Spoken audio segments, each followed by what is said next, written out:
Multinational company में branch manager की job करता था। एक दिन मयंक को ऑफिस से घर जाने के लिए लेट हो गया था। सर्दी की मौसम होने के कारण रात भी जल्दी हो गई थी। ठंड भी बहुत शुरू हो चुकी थी। रास्ते में चलते चलते मयंक को अचानक एक आवाज़ सुनाई दी। रुक जाओ। मयंक वहीं पर ही रुक गया और पीछे मुड़ के देखा, लेकिन पीछे कोई भी नहीं था। फिर से वही आवाज़ सुनाई दी, सामने देखो। जैसे ही मयंक ने सामने देखा तो उसे जमीन पर कुछ चमकती हुई चीज़ दिखाई दी। मयंक दौड़ के उस चीज़ के पास गया और देखा तो यह कोई साधारण चीज़ नहीं थी, बल्कि एक चमकता हुआ हीरा था। उसने वह हीरा अपने हाथ में लिया। उसकी चमक देखकर मयंक की खुशी का पार ना रहा। लेकिन मयंक को कहाँ पता था यह कोई साधारण है या नहीं, बल्कि यह एक मायावी हीरा है। अचानक उस हीरे में से आवाज़ आई, अगर तुम्हें हीरा चाहिए तो इस जमीन को खोदो। इस जमीन के नीचे बहुत सारे हीरे हैं। मयंक खुश हो गया। उसने उस हीरे को अपनी जेब में डाला और जमीन खोदना शुरू किया। करीबन 2 फीट खोद काम करने के बाद अचानक मयंक डर के मारे चिल्लाने लगा। इसके कारण उसका संतुलन खो गया और वो जमीन पर गिर पड़ा, क्योंकि उस गड्ढे में से हीरे मोती नहीं बल्कि किसी इंसान का कटा हुआ सिर मिला। अचानक वह सर हवा में उड़ने लगा और बोला, डरो मत, मैं तुम्हें कोई हानि नहीं पहुंचाऊंगा। मैं तुम्हें बहुत सारे हीरे जवाहरात भी दूंगा।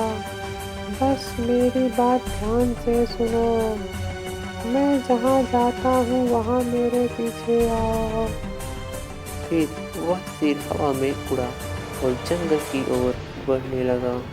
करीबन 1 किलोमीटर चलने के बाद वह सिर रुक गया।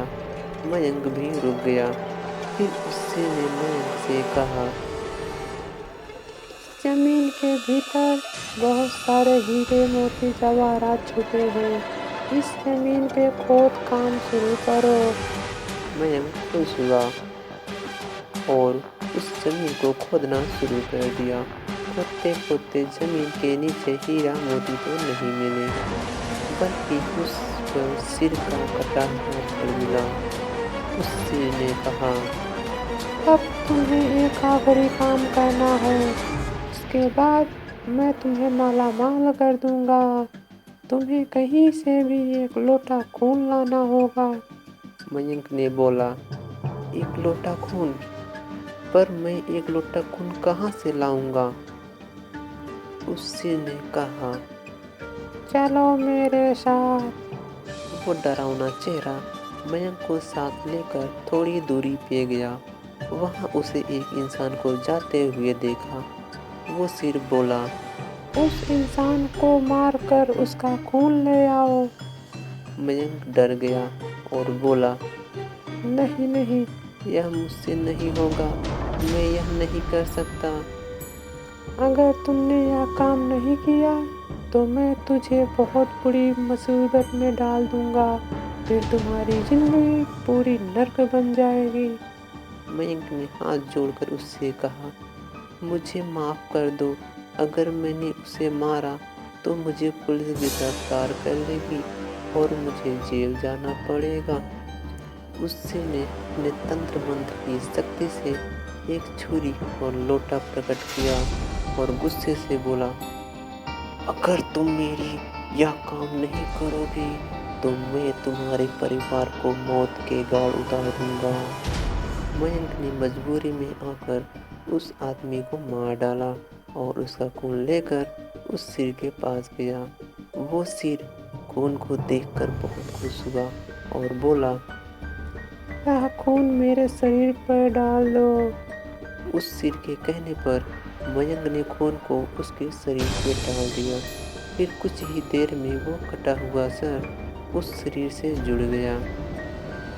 यह सब देखकर मयंक की हालत अब खराब होने लगी।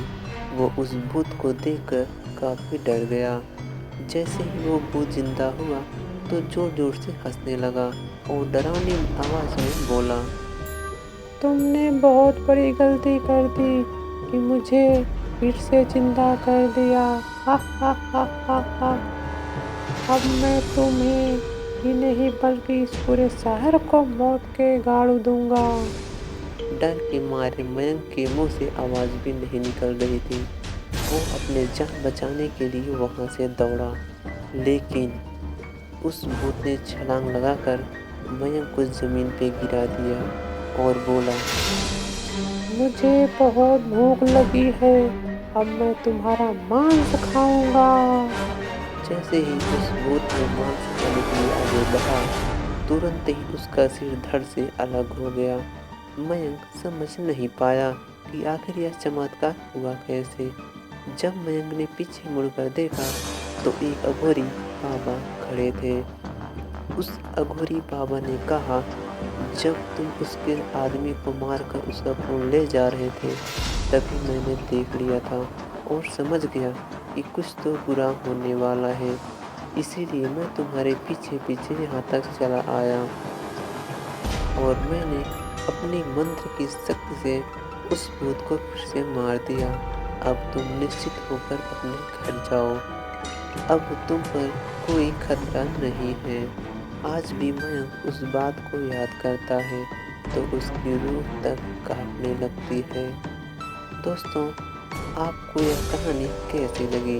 प्लीज़ हमें कमेंट करके ज़रूर बताइएगा।